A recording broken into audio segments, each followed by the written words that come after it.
Continuing. Says the major proponent of the acid drugging of America was Aldous Huxley, grandson of Thomas Huxley, one of the founders of the Rhodes Roundtable. The materialist Thomas Huxley was referred to during his life as Darwin's bulldog for his efforts at suppressing for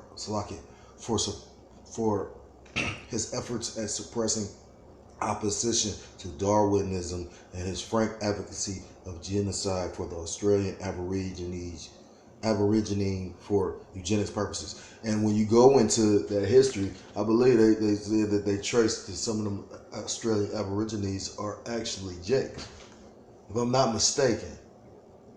But I do know this, Darwinism was set up by the Rothschilds, and or that's who supposed to funded that man's, work and whatnot.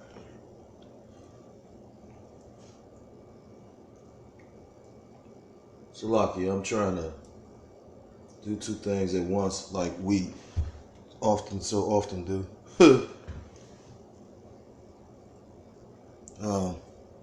Here it says Aldous Huxley was a lifelong collaborator with Arnold Toynbee, who was one of the council of the Round Table's Royal Institute of International Affairs and was the head of the British Intelligence Research Division. In a 1971 dialogue with K. Wazimuki of Koto Sango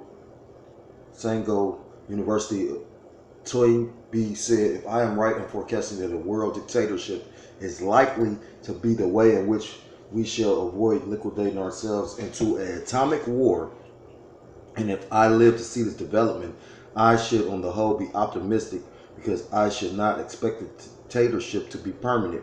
It is most unlikely, I fear, that it will be established by the will or even with the acquiescence of the majority of mankind. It seems to be likely to be imposed on the majority by a ruthless, efficient, and fanatical minority inspired by some ideology or religion.